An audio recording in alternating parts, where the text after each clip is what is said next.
This is not fiction. This is not a story from a dystopian novel. This happened to real women. In modern Europe, and for far too long, the world stayed silent. They were young, many of them just girls. Some were orphans, others were sent by their own families. Their crime, being too pretty, too flirtatious, or becoming pregnant outside of marriage. Society branded them as fallen. But behind those stone walls, the fall had only just begun. For generations, Irish society was built on strict moral codes, many of them enforced by the Catholic Church. Women were expected to be pure, quiet, and obedient. Those who deviated, whether by choice or circumstance, were seen not just as troubled, but as threats to the moral order. And so, they were hidden. The Magdalene laundries were created as places of so-called rehabilitation, named after Mary Magdalene, the biblical figure wrongfully associated with prostitution.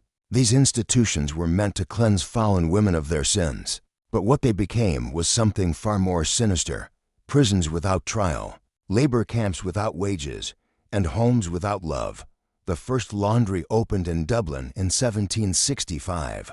By the mid-20th century, they were scattered across the country, often hidden in plain sight, run by religious orders with deep ties to the state. These facilities operated under a veil of righteousness.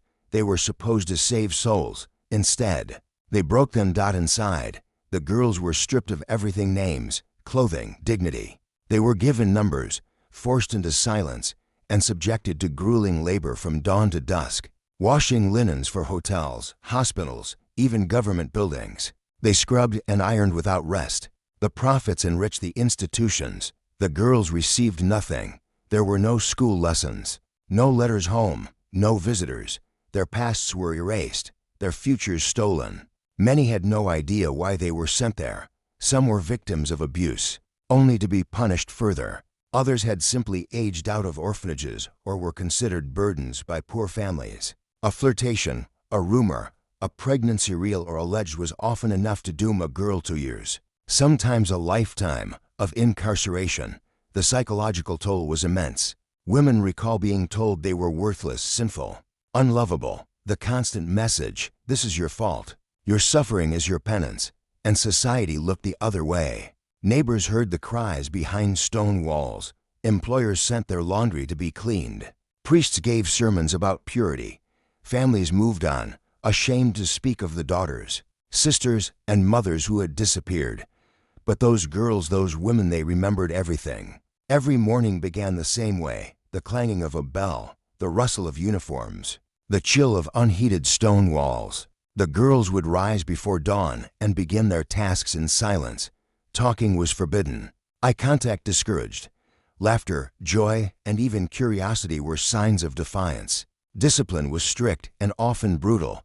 A missed stitch, a wrinkled sheet, a moment of hesitation, these were enough to earn punishment. Some were locked in isolation rooms, others forced to kneel for hours on hard floors, praying for forgiveness they didn't know. Many suffered in silence, too afraid to speak, too ashamed to fight back. Religion was everywhere. The girls were forced to attend Mass, to confess their sins, to accept guilt for things they had never done. Forgiveness, they were told, had to be earned through obedience and labor. But absolution never came. The more they worked, the more they were punished. It was a cycle designed not to heal, but to control. The worst part, many survivors say, wasn't the labor. It wasn't even the beatings. It was the feeling of being erased, of being told, day after day, that you didn't matter, that you weren't worth love, or freedom, or even a name. And so they endured, hoping, praying, waiting to be remembered. This is where their story begins. The world outside went on. Decades passed, new governments came and went, wars were fought, technologies advanced. But behind the stone walls of the Magdalene laundries, time stood still. There were no radios, no newspapers. The girls didn't know what day it was or what year.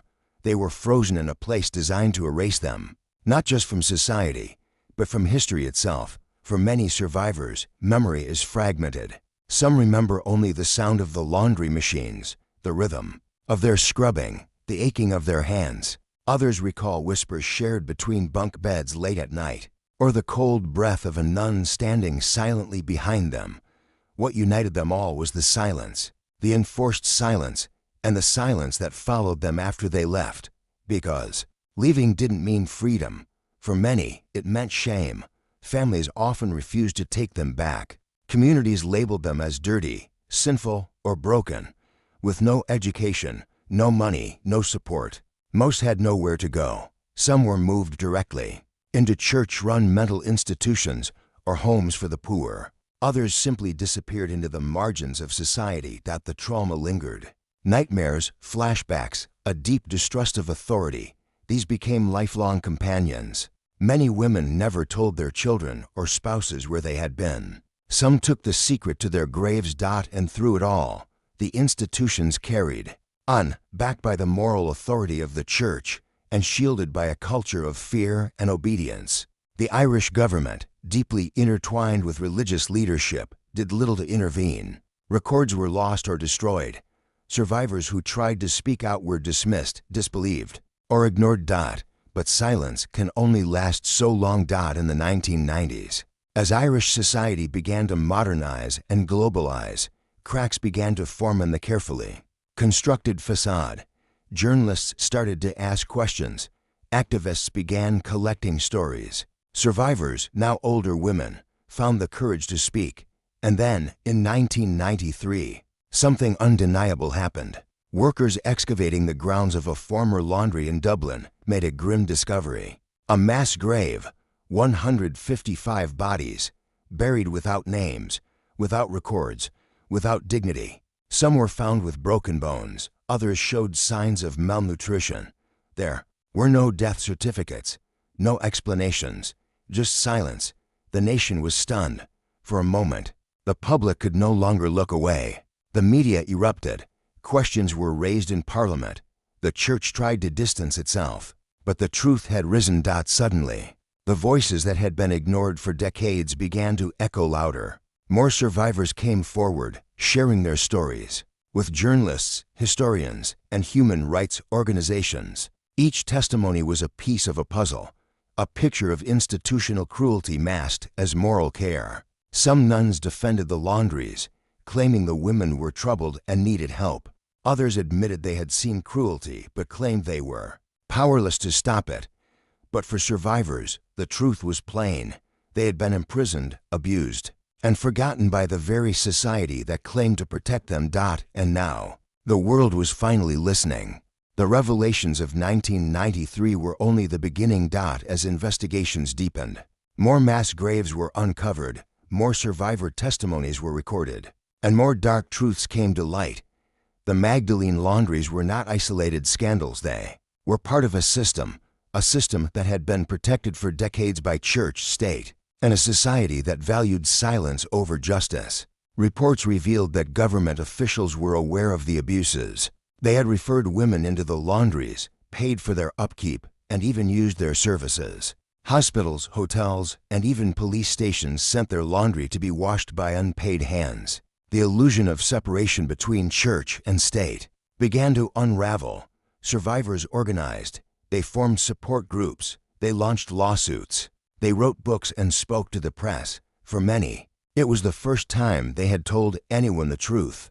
But justice was slow. Years passed with little acknowledgement from those in power. Apologies were whispered or buried in press releases. Financial compensation was tangled in bureaucracy. Many survivors felt like they were being re-traumatized, forced to relive their experiences for institutions still reluctant to fully admit their role. And yet, the pressure continued to build. In 2013, 2 decades after the first grave was found, something changed. Ireland's Prime Minister, Enda Kenny, stood before Parliament and delivered a formal state apology. His voice trembled with emotion as he described what had happened as a national shame. For the first time, the government took full responsibility for its part in the decades of cruelty and neglect. The apology was televised. Survivors watched from their homes, from hospitals, from care facilities. Some cried. Some sat in silence. Some had waited their entire lives to be believed. And yet, even with the apology, many questions remained unanswered. Where were the records? Why had the church not opened its archives? Why had no one been held criminally accountable? And why were so many survivors still waiting for basic compensation, counseling, or recognition? Behind the scenes, negotiations were still slow. Religious orders continued to resist full transparency. Some officials insisted that what happened was of its time, an argument that survivors and historians alike rejected. Abuse, they said, is never acceptable. Silence is never justified. Public opinion, however, had shifted. Younger generations began to confront the dark chapters of their country's history. Artists, writers, and filmmakers created works to honor the survivors. Schools began to teach what had once been left out of textbooks, and a new narrative began to emerge, one not of shame, but of resilience for the women of the Magdalene laundries. The fight was no longer just about justice, it was about dignity, about rewriting their place in history not as sinners, but as survivors. Their strength, forged in silence, was now being spoken aloud.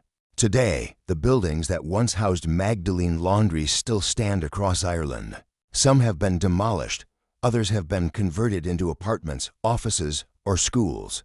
But for those who lived within their walls, they remain haunted. Monuments, not just of what happened, but of what was allowed to happen. In recent years, plaques have been installed, memorials have been unveiled, ceremonies have been held. Governments and religious orders have made public statements, paid settlements, and offered limited access to archives. These are steps, but many argue they are not enough. For countless survivors, justice has come too late, or not at all. Some passed away waiting for compensation or even acknowledgement. Others still struggle to access health care, counseling, or legal support. And while the stories have now been told, wounds remain open. The Magdalene laundries are no longer just a dark chapter in Irish history. They are a symbol of what happens when institutions go unchecked, when power is cloaked in righteousness, and when society values control more than compassion. Their story has inspired documentaries, films, novels, and art installations.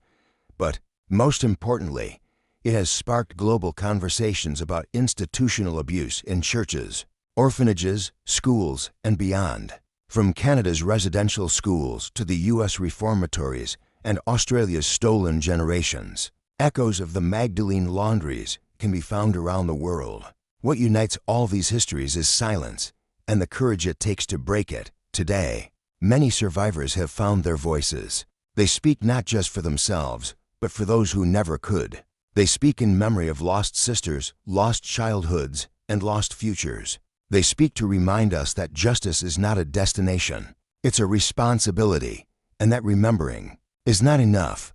We must listen, we must learn, and we must never allow this to happen again. To those who suffered, we see you, we believe you, and we will not forget you. This is the legacy of the Magdalene laundries, not just one of suffering, but of resilience, truth, and the unstoppable power of a voice that refuses to stay silent. This is the end of the story, but only the beginning of what we do with it.